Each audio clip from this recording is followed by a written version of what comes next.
চারিদিকে আমাদের এই সমাজটা মোটামুটি কয়েকটা এলাকায় খুব এই যে সামনে রমজান মাসের আগ মুহূর্তে অনেকটা গান বাজনা হয়, যার নাম দেওয়া হয়েছে ওরস শরীফ। কি নাম দেওয়া হয়েছে? ওরস শরীফ। এই যে মনে হয় সামনেই আসতেছে জোকা দরবার শরীফ। হায় আল্লাহ, ওখানে কি হয়? এজন্য আসুন আমরা ফিরে আসি। আল্লাহর রাসূল সাল্লাল্লাহু আলাইহি ওয়াসাল্লাম, আল্লাহ রাব্বুল আলামিন বলে দিয়েছেন যে পৃথিবীর মধ্যে তোমরা দুইজন মানুষকে অনুসরণ করো।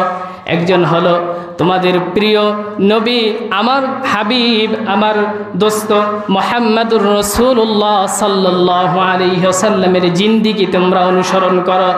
দুই নম্বরে তোমরা যাকে অনুসরণ করবে তিনি হলেন তোমাদের জাতির পিতা ইব্রাহিম আলাইহিস সালাম।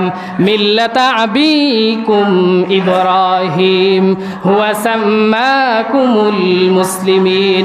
মুসলিম জাতির পিতা হলো ইব্রাহিম আলাইহিস সালাম।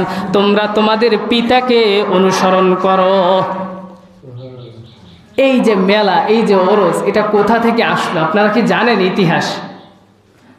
এই আপনাদের জাতির পিতা যাকে আল্লাহ রাব্বুল আলামিন অনুসরণ করতে বলেছেন, তাকে নমরুদ কোনো বিলে খারাপ দিকে নিতে পারে না। তিনি কি করলো? একটা মেলার আয়োজন করলো, নাচ গানের আয়োজন করলো। তিনি চরক গুল্লি আনলো, আনার পরে আগুন তৈরি করলো। তিনি ওখানে ইব্রাহিম আলাইহিস সালামকে দাওয়াত দিল। তিনি তখন বলেছিল যে ইন্নী সাকিম, আমি অসুস্থ। অর্থাৎ তিনি কিন্তু আসলে শারীরিকভাবে অসুস্থ ছিলেন না, তিনি মানসিকভাবে অসুস্থ ছিলেন। কারণ অশ্লীলতাকে হারাম করে দিয়েছেন কে? আল্লাহ রাব্বুল আলামিন। সেখানে কি কোনো নবী যাইতে পারে? পারে না। এজন্য তিনি বলেছিলেন ইন্নী সাকিম, আমি অসুস্থ। এই মেলার আয়োজন সূচনাগুলো ওখান থেকে হয়। সেখান থেকে নিয়ে শুরু এখনো আমাদের জমিনে সারা পৃথিবীতে টুকটাক চলতেছে। এটা শুধু কাফেররা চালায় না, মুসলমানরাই চালায়। এরা দুরূদ শরীফ পড়ে, আল্লাহুম্মা সাল্লি আলা সাইয়্যিদিনা মাওলানা মুহাম্মদ। এই দুরূদ শরীফ পড়ে মোটামুটি দোয়া করে, আবার কোরআন তেলাওয়াতও করে অনেক সময়। করার পরে রাত যখন 10টা 11টা বাজে, এরপরে সারা রাত ব্যাপী গান শুরু করে দেয়। এটা ইসলামের কোনো বিধানের মধ্যে পাবেন আপনি? কোথাও আছে? এই অশ্লীলতাকে ইসলাম কি জায়েজ করেছে, সমর্থন করেছে? তা এখানে তো আমাদের সন্তানদেররা হর হুল্লুভাবে সুন্দরভাবে এক ভাব যাইতে থাকে লাইন দিয়ে। এজন্য আসুন আমরা এই কাজ থেকে ফিরে আসি। আপনাদের কাছে অনুরোধ থাকবে, এই যত মেলা, যত ওরস, এই যত আয়োজনগুলো হবে, এখান থেকে আপনাদের সন্তানদেরকে ফিরিয়ে রাখুন। কারণ যদি ফিরিয়ে না রাখতে পারেন, আপনি বাবা হিসাবে কাল কিয়ামতের ময়দানে আল্লাহর কাছে ধরা খেয়ে যাবেন। আপনার সন্তানের খেলনা কেনা লাগবে, বাজারে খেলনার অভাব নাই। বাগেরহাট যান, খেলনার দোকানের অভাব নাই। সাইনবোর্ড যান, খুলনা যান, খেলনার দোকানের অভাব নাই সমাজে। ওখানে গিয়ে খেলনা কেনা লাগবে কেন? এজন্য আসুন আমরা ফিরে আসি, ওখান থেকে ফিরে আসি। শুধু তাই না, ওখানে শিরিক হয়। আর আল্লাহ রাব্বুল আলামিন বলেছেন ইন্না শিরকা লাযুলমুন আযীম। শিরিকের গুনাহ কখনোই আল্লাহ রাব্বুল আলামিন ক্ষমা করবে না, কারণ এটা মহা একটা জুলুম।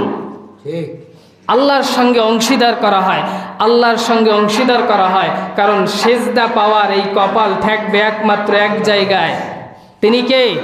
আল্লাহ।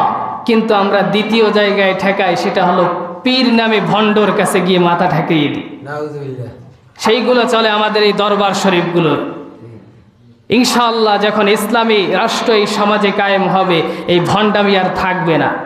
এজন্য যতদিন এই ইসলামী রাষ্ট্র কায়েম না হয়, যতদিন এই প্রচেষ্টা সমাজের মধ্যে চালু না হয়, ততদিন ব্যক্তিভাবে আমরা এই সমাজ থেকে, এই গুনাহ থেকে ফিরে থাকতে পারবো না। সবাই বলুন ইনশাআল্লাহ।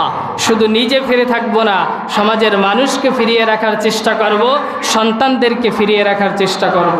যদি আপনি ওখান থেকে ফিরে না আসেন, তাহলে আপনি কিন্তু আল্লাহর কথার অবাধ্য হয়ে গেলেন।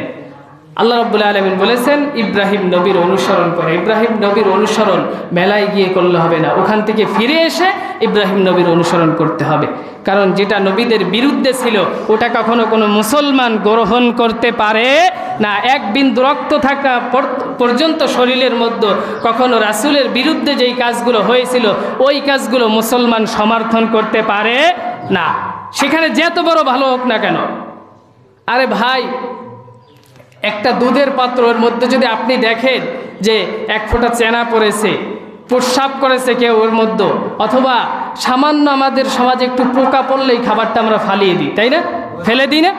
তাহলে ওখানে কোরআন তেলা হোক না, ওখানে যত বড় হাজী সাহেব আসুক, মক্কার ইমাম সাহেব যদি ওখানে চলে আসে, তারপরে আমি মুসলমান, আমি কি ওখানে যেতে পারি? পারি না। হালাল হারাম কখনো এক হয় না, দুইটা আলাদা, সম্পূর্ণ আলাদা রাস্তা হলো দুইটা, একটা হলো জান্নাত আর একটা হলো জাহান্নাম। ফারিকুম ফিল জান্নাহ ওয়া ফারিকুম ফিস সাইদ। যদি আপনি জান্নাতে যেতে চান তাহলে এই মেলা, এই ওরজ, এই গান বাজনা থেকে, অশ্লীলতা থেকে ফিরে থাকতে হবে। আর যদি জাহান্নামে যেতে চান তাহলে আপনি চলে যান, আপনার সন্তানদেরকে নিয়ে লাইন দিয়ে যান, আমার কোনো নিষেধ নাই। এজন্য গাজীরগাঁওবাসী, আমি যেহেতু আপনাদের এখানে দায়িত্ব আছে খতিব হিসাবে, এটা আমার পক্ষ থেকে দায়িত্ব আপনাদের কাছে আল্লাহর বাণী পৌঁছে দিলাম। এই গুনাহ থেকে আপনারা ফিরে থাকবেন, নিজের সন্তানদেরকে ফিরিয়ে রাখবেন।